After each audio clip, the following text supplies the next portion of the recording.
Hi, my name is Trey Stephens. I'm a local field agronomist here in southeast Nebraska with Beck's. And I'm here today with Mitch Schroeder, the PFR location lead out here at Goehner. We did a little preseason update on what they were excited about at the beginning of the year, and now we're doing kind of a little mid-season review update with Mitch and Ben. Today we're standing actually by a Green Lightning machine, and this is kind of a new technology that's been on the market for a year or two.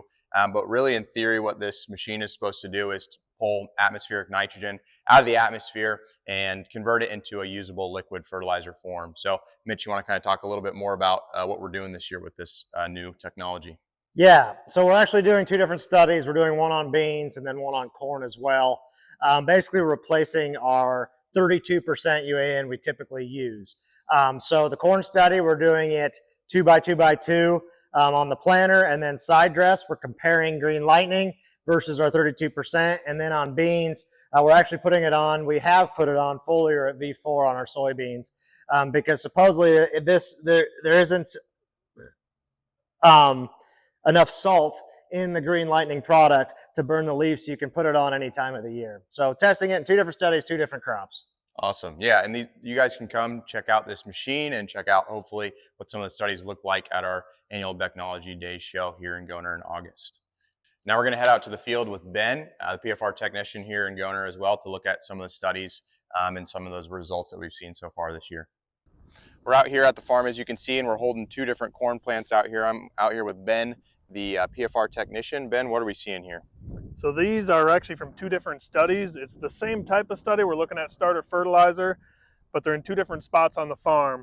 This smaller plant was planted on some corn ground with really heavy residue left over from last year, whereas this larger plant was planted on some former bean ground that was actually disked last fall. So you can see a little bit of the difference here early in the season.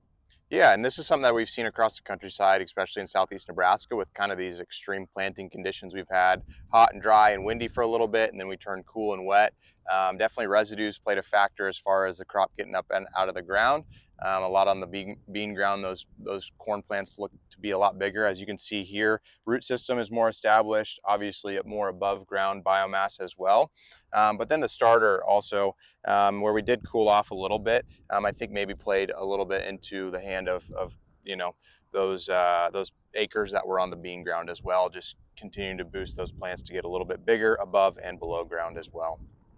All right, today we're standing in one of our residue management studies. If you look behind us, we've got quite a bit of residue left over from last year. It was a really dry, cool winter, and we just didn't have a lot of breakdown, which has been perfect for these two studies. So we've got two studies on the farm this year involving residue management. One is more of a mechanical, so we're looking at a chopping corn head versus a non-chopping head. And the one we're actually standing in here is more of a biological, where we're looking at different microorganisms to help break down that residue when they're applied in the fall. Yeah, this has been a really great visual out on the farm. So as you can see, Ben is holding a plant and I'm holding a plant. They're from two different treatments. This is one where the residue was managed with the chopping head and biological. And then this is one where much of the residue still remains today. And so you can see that there's a bigger difference. That those are actually a little more yellow, but you can also see size differences as well. This coincides exactly what we've seen out in the field across the countryside in southeast Nebraska. Stand establishments were tough this year, especially going into the no-till corn ground, going in with beans. And there's been some definite differences across different acres with different farmers that I've seen. And it's kind of good to see, I guess, similar things out here at the farm. So as always, if you guys have any questions about anything that you're seeing out in the field, don't be afraid to reach out to myself or any other Beck's representative.